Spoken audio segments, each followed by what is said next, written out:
Hey, ladies and gents. Welcome to another Debriefing here. The last one for San Diego. Peter's going to continue. Bittersweet. I've been loving this place. And, of course, nursing is fun as always. Never a dull moment with what happened. And Peter and I, right before the show, were just talking about the episode where I was helping out with the code. And Peter noticed my patient pull out the NG tube. So that it's funny because that's what happened literally in Austin, where Peter went on break and his patient pulled out the NG. So luckily the doctor was nearby there, got a quick order, put that thing back in. Weird because the Dubhoff tubing, you can't put it unless you're certified, which is weird. So we just put the regular NG last time. And I feel like I'm the patient that we're talking about too. It's the same patient that I had like Mr. Chance back in Austin, man. It's just a patient I continue having for numerous shifts, couple weeks, and there's the patient just progressing and getting worse. This one is still alive versus the other one. Yeah, it was funny, like the whole NG situation, because it was one of those where you're helping out with the code, and I turned around to see what was going on because everyone's in that room. So I was like, hold on, and I was busy. So everyone was in that room, and I'm like, all right, well, there's 8 nurses deep in there. You got like 3 physicians, whoever else in there, and anesthesia. So I'm like, let me just look around the unit, make sure everyone else is accounted for, because usually sometimes when you have a code, everyone rushes in there and people forget about the patients that you have that aren't coding. And I was looking through the rooms, looked through my rooms, everyone else's, and I came to Matt's room, and I literally see the lady just like reach out for her NG tube, and I look at her because I already know what's gonna happen. I can't get there in time, and she just pulls it, and I walk over. I'm like, man, you pulled out your NG tube. But it was one of those ladies where she wasn't able to do much. She never did that. She was never that strong because she was there for a while. A lot of GI bleeding. So I had her at one point for a couple of days. You had her a couple of times, and she was just there for a while. So everyone knew her, and she was very weak. So when she pulled that out, I was like, okay, damn, there's still a little bit of strength left in you. Some hope there, yeah. Yeah. And she pulled it out. I'm like, I was surprised she pulled it out, and I was kind of almost happy that she pulled it out because I knew that she gained some strength, but then I knew that she pulled it out on you, so you're screwed over. So first, gotta be shoved back in. Yeah. So first she didn't pull out the whole thing, so I held her hand, I tried to feed it back in. I'm like, hopefully this isn't pulled up far enough where I can't feed it back. And I try to feed it, and I'm like, oh, I think I got it. And I listen to it, and I put the air in, and I hear like the air come out of her mouth. I'm like, never mind, it's not there. So I pulled it back. Coiled up. Yeah. Then you happen to walk out. I'm like, Matt, your lady just pulled out her NG, man. Fun stuff. And that code was just a shit show. And we talked about it on the podcast where partial codes can be tricky because the patient has no pulse. We're not even doing CPR, and all we're doing is just pushing meds to this patient. Then the patient regains a pulse. And she's probably just a veggie because she's been she's been down for so long, no CPR, and it's just a bad situation. It is, but it's still a miracle that she came back, because once you lose a pulse and you're not doing CPR, what pressure is there? Yeah, somehow it's wild how it happened. I guess the epi somehow stimulated the PEA to resolve and the heart stopped beating, because we were checking a pulse for a while. There was nothing. Doctor was already ready to walk out. Let's kind of call this. And then one more nurse just decided to check a femoral and just, all right, we're back in business, guys. And what's another thing that's messed up in the situation is they called the family, finally had the ability to intubate them because they were a DNI as well. There was so much gas built up in the stomach. You already have poor perfusion there. And that's just a bad patient outcome because quality of life is going to go bad. And then when we advanced the ET tube, suction a bunch. So she had a What'd you have? I'm freaking blanking out. You put the suction in? What did you put, suction tubing? Yeah, she had a like the gas sputum. She got a sputum clot. What is that called? Where you gotta bronch somebody? You gotta bronch somebody. What did she have? Mucus plug. A mucus plug, bro. Yes. It's like trivia right here. So she mucus plugged and just Brady down and coded. It happened so quick. And it's funny because I don't go to the ICU often, so I had no idea where the crash cart is. I circle around twice. I'm like, where is this thing? And I feel like people have been mucus plugging a lot. Yeah. I feel like people mucus plug here more than they mucus plugged at me in Chicago. You think it's maybe because like the drier air overall? Could be multiple things. Maybe it's care specifically not doing things, but definitely it's been happening frequently. And I even had a patient too where they were mucus plugging a bit and I suctioned them out. They probably needed a bronch during that time because there was a clot that we pulled out. But of course, there's no intensivist overnight, so you got to wait till the morning. So I hate where the care doesn't get taken care of well. Yeah, it is what it is. It's cool how it's. I mean, I don't know if it's cool, but it's interesting how you can go to different hospitals, and they have different things affect them, especially like in a general ICU. Because of course, if you work specialties, then all you're going to really see is neuro.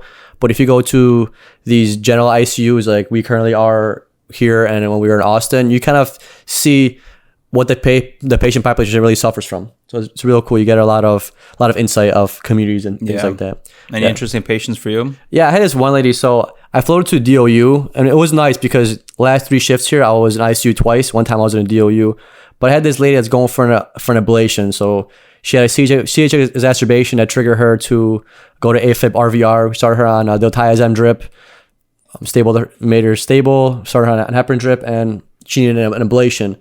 So they don't do ablations here. So we had to ship her out to a different hospital for an ablation. And she was super anxious because she said she eats real healthy. She said she exercises. She's a vegan diet, and she eats all the healthy foods. She tries to optimize her diet and nutrition and exercise, but she wasn't taking her medication, whatever she had for CHF.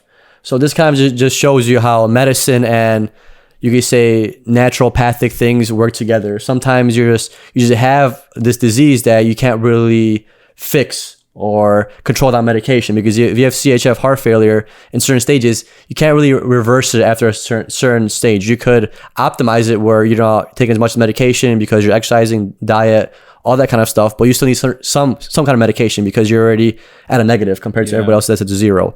So she wasn't compliant and she went to AFib RVR, and she needed an ablation. But the thing with her was she was super anxious. So I'm not sure if anxiety played a bigger deal than her not taking medication or for her AFib? What. Yeah, for just in general, she was a very anxious person, and she was now super anxious because she's undergoing an invasive procedure. So she was super anxious.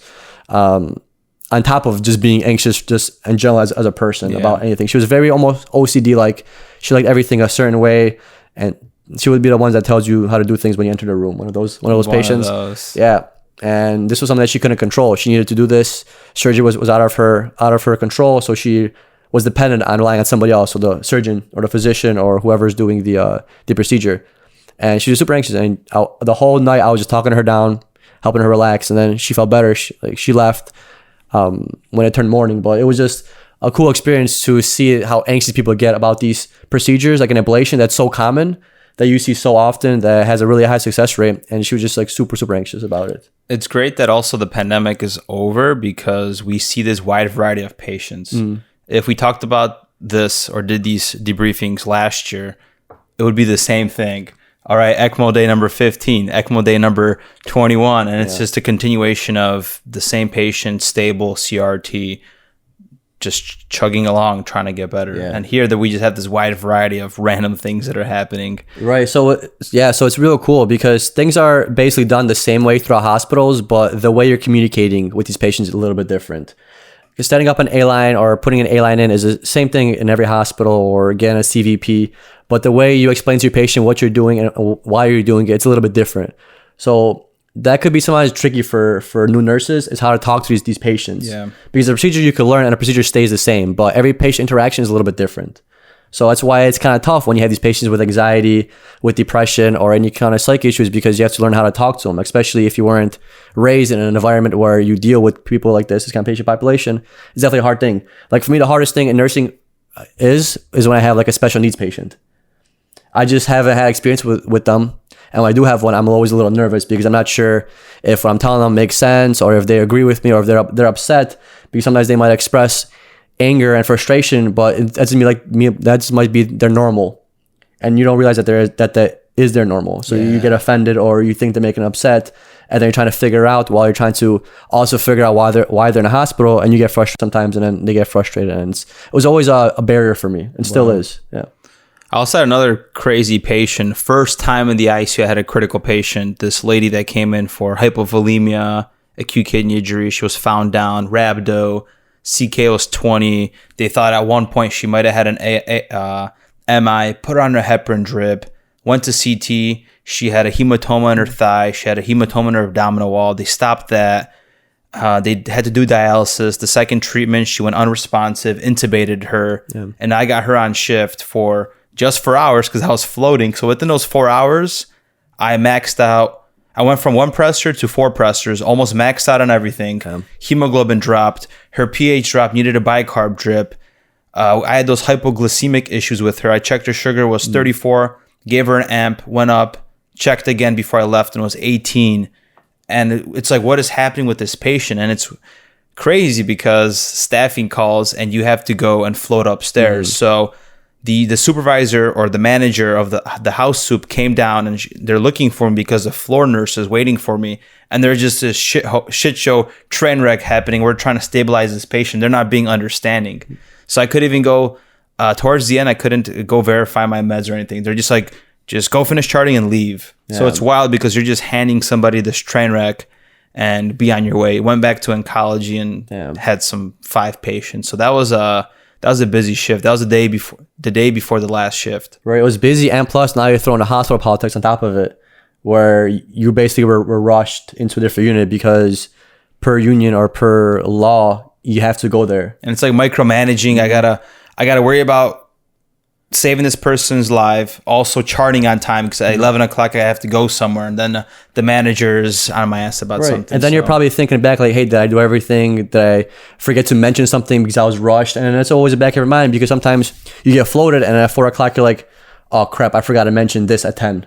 And then you message them back and you're like, hey, I forgot to tell you this. And they're like, oh, okay. You know, you feel like crap. And plus you're probably thinking about the patient too. Like, hey, this patient almost died and now I just had to leave right away. You can't even process your emotions properly. Yeah. It's crazy. It just creates a lot of turmoil. Yeah. So God bless that patient, because it was just, first A-line in the ICU here after 3 months. So that was interesting. And I also had that one guy that ended up crashing. So it was kind of wild. He didn't crash on me, but he crashed during the days. But it was interesting because he was actually getting better throughout the night, and then he ended up crashing sometime around noon or whatever. But they extubated him during the day, so I got him the day of extubation. He was a little lethargic. Every time I would go in a room, I'd tell him to cough because he had secretions, but he was still with it, so I don't want to nasopharyngeal suction him. And he was coughing. He was coughing it out. He swallowed it. And then towards the day, he was starting to wake up. He was anal times 4. We put him on a diet. Everything was going good. And at like noontime during the day, when I came back the next day, they said that he crashed. He was on 4 pressors. Yikes. On a bunch. I think it was just 4 pressors, and then maybe something else, maybe protonics or something like that, if I remember correctly. And and he was getting better. So it's like, wow, we put him on a diet, did all this. So nobody really knows why he crashed or how he crashed. But I'm thinking maybe a mucus plug, maybe he had a lot of secretions. But he was coughing him up fine. So who knows what could have happened. As much as we're pro like healthy living and don't take all this stuff, it's wild how beautiful medicine is. Somebody comes in for something simple as urosepsis, has hydronephrosis because of a stone, septic shock because of E. coli in the blood, 4 pressors, then 3 days later they're fine and they're in a step down unit smiling and eating food. And you're just like, it's insane seeing the progression of these patients and what we can do with medicine. Yeah. I had another guy, this was my last shift. I had a 400-pounder. I needed to use a sling to like lift his legs up because he had like stasis ulcers. Had to there was like 4 of us in there turning him so I could get the slide sheet underneath, so then I could use a mechanical lift to turn him. And I don't know how this happened, but both of his shoulders went septic. So he had bilateral shoulder surgery. So in the room, he's just like this. And he's strapped up with the ortho devices so he can't move. And if he's hungry, this guy had 4 popsicles overnight, let me tell you.